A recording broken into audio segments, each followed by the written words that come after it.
खुशी इस बात की होती है, जब हम यहाँ आए तो देख रहे हैं कि कम से कम संतोष जी यहाँ पढ़ा रहे हैं, बहुत अच्छे से पढ़ा रहे हैं, हमें पता चला। और हम आके भी देखे भी, आप लोग इतनी संख्या में है तो ये संख्या कम नहीं है। दरभंगा में बहुत जगह कोचिंग हम भी देखे हैं, गए हैं, लेकिन ये नया शुरुआत किए उसके बावजूद इतना भीड़ है यहाँ।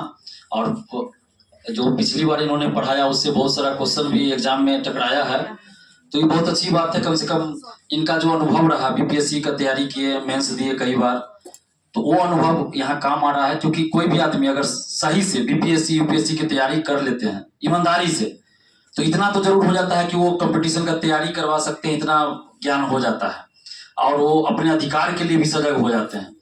तो इसका फायदा आप लोग को मिल रहा है दरभंगा में कम से कम, क्योंकि दरभंगा में बहुत कम ऐसा जगह होगा जहाँ की अच्छी पढ़ाई होती होगी। पटना में भी बहुत सारे कोचिंग खुल गए हैं गली गली में, लेकिन वैसा मटेरियल नहीं मिलेगा, वैसा पढ़ाई नहीं होगा। हम लोग जानते हैं, इसलिए हम कहीं देखिएगा जल्दी किसी के कोचिंग में जाते नहीं हैं या नाम नहीं लेते हैं, ये आप देखिएगा।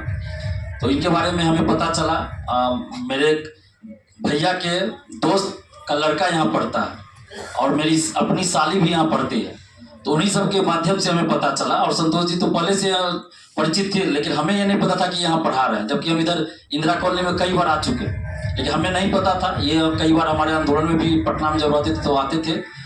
और हम लोग का तो संघर्ष बहुत लंबा चला। जो एग्जाम आप लोग देते हैं, पहले ये होता था, अभी तो कम से कम बीपीएससी की परीक्षा का डेट आता है तो ये फिक्स रहता है कि फलना तारीख को परीक्षा होना ही है, चाहे कुछ हो जाए। लेकिन पहले हम लोग के समय में क्या होता था ना, कि कल परीक्षा है तो आज रात भर ये चलता था कि कल परीक्षा होगी कि नहीं होगी। सुबह सुबह अखबार देखते थे, ऐसे डिजिटल भी नहीं था पहले कि फेसबुक या वेबसाइट पे बीपीएससी के देख ले, तो अखबार में आता था कि एग्जाम स्थगित। सेंटर पे जाने के बाद बहुत को पता चलता था एग्जाम स्थगित, यानी कि परीक्षा कब होगी, आपका रिजल्ट कब आएगा, कोई पता नहीं रहता था। आप पूछिएगा आपके जो सीनियर हो या घर में कोई हो कि पहले बीपीएससी से जो परीक्षा होती थी सिविल सेवा की, 5 साल 6 साल पे वैकेंसी आती थी, पंचवर्षीय योजना नाम था उसका, और उसको पूरा होने में भी फिर 4 साल 5 साल लगता था। फॉर्म निकल गया, परीक्षा कब होगी पीटी का कोई ठिकाना नहीं, फिर उसका रिजल्ट कब आएगा कोई ठिकाना नहीं, मेंस कब होगी उसका रिजल्ट कब आएगा, इंटरव्यू कब आएगा फिर उसका रिजल्ट कब आएगा। एक बार तो ऐसा हुआ कि इंटरव्यू हो गया और उसके 1.5 साल के बाद उसका रिजल्ट आया। अब सोचिए, इंटरव्यू के बाद 1.5 साल के बाद रिजल्ट आता है, तो क्या ये साबित करता है कि अंदर से कुछ कुछ हो रहा है, गड़बड़ी चल रहा है, तो इसके लिए लेट होता था। लेकिन जब लंबा हम लोग आंदोलन करते रहे, बहुत बार आप लोग देखे होगा यूट्यूब पे छात्र नेता दिलीप कुमार सर्च कीजिएगा, मेरा सारा किया हुआ काम आ जाएगा।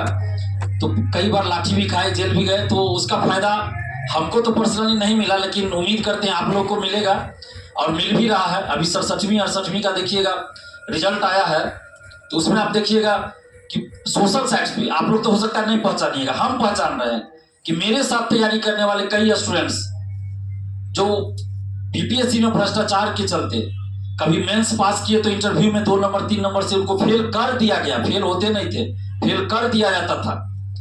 मेंस में कभी 2 नंबर से फेल हो गए।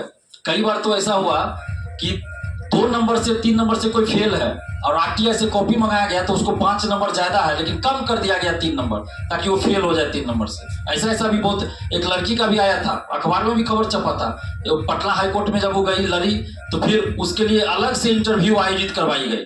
फिर इंटरव्यू में क्या किया, इंटरव्यू में तो मनमाना चलता है ना, इतना ही नंबर उसको दिया गया कि वो फाइनल जितना सिलेक्शन का था कटअप उतना नहीं जा पाए, तो ये सब खेल चलता था। लेकिन हम लोग जो लंबा संघर्ष किए, लड़े, पेपर लीक पहले होता था, क्वेश्चन पहले आ जाता था, बोलते रहे, चिल्लाते रहे, कोई नहीं मानता था बात। कई बार लाठी खाए। 2020 में यहाँ तक कि हम अपने शादी के कार्ड पे लिखवा दिए थे, पेपर लीक मुक्त हो बिहार अपना, बहुत वायरल हुआ था।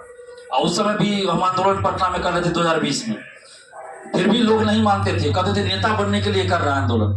8 मई 2022 को बीपीएससी 67वीं का पीटी परीक्षा हुआ, क्वेश्चन उसका आउट हुआ था। हम क्या किए, मुख्यमंत्री को ही भेज दिए कि अब तो मानना पड़ेगा ना। मान लीजिए ऐसे नहीं मान रहे हैं, कैसे मानिएगा, बताइए हम कैसे मानिएगा। हम मुख्यमंत्री को भेज दिए, उसका स्क्रीनशॉट ले लिए कि टाइम बदल नहीं सकते हैं, मीडिया को भेज देते, पहले बहुत लोग नहीं चलाते थे। जब मुख्यमंत्री को भेज दिया, हम उस दिन दरभंगा दोनार में ही थे जिस समय मेरे पास क्वेश्चन आया था। हमारे पास कितना पैसा है हमने नहीं देखा, वैसे ही मार्केट निकले थे कुछ पर्सनल काम से, घर के काम से, बस पकड़े पटना चले गए। और पटना जाते जाते हम बस से लाइव आए, वीडियो बना के डाले सब जगह। शाम होते होते पटना पहुंचे, सारा चैनल पे हम बोले, और मुख्यमंत्री को जो हम भेजे थे ईमेल, उसका टाइमिंग सबको दिखाए, सारा चैनल पे चलने लगा कि मुख्यमंत्री को भेजा गया है।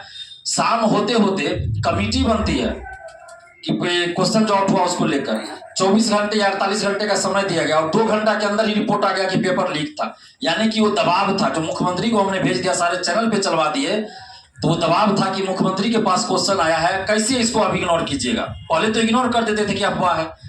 शाम होते होते एग्जाम कैंसिल हुआ, जांच बैठी, आर्थिक अपराध इकाई को दिया गया, सबसे पहले हमें ही उठा के ले जाया गया पुलिस के द्वारा, पूछताछ हुआ, पूरा मोबाइल सर्च किया गया, कहीं से कुछ नहीं निकला।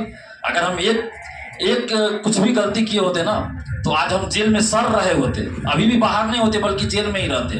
क्योंकि सरकार को चैलेंज करना, आयोग को चैलेंज करना आसान नहीं होता है, वो भी बगैर किसी राजनीतिक सपोर्ट के। ना हम किसी अमीर बाप के बेटा है, ना किसी राजनीतिक परिवार से। तो अगर इतना चैलेंज सरकार को किए हैं तो सरकार हमको कैसे छोड़ देगी। लेकिन मेरे खिलाफ कुछ मिला ही नहीं, इसलिए 4-5 घंटा 6 घंटा के बाद हमको छोड़ना पड़ा। और उसके बाद देखिए टीएसपी तक अरेस्ट हुआ था, आप लोग देखे होइएगा उस समय टीएसपी तक अरेस्ट हुआ। अब सोचिए कितना खेल चल रहा था कि अपना तो सेटिंग से कराया टीएसपी, अपने दोस्तों का, अपने बहन का, यहाँ तक कि दूसरे का करा के उससे बहन का शादी करवाता है। इतना बड़ा खेल बीपीएससी में चल रहा था। जब वो सब चीज उजागर हुआ, उसके बाद परीक्षा नियंत्रक को हटाने का लंबा हमारा संघर्ष चला। परीक्षा नियंत्रक हटे, नए चेयरमैन आए, बीपीएससी के अतुल प्रसाद सर बने। उनके समय में भी परसेंटाइल जब उड़ाए तो हमने आंदोलन किया, दिल्ली में आंदोलन हो गया। और वही जो 31 अगस्त 2022 का आंदोलन था, मेरी जिंदगी का सबसे बड़ा आंदोलन वही था।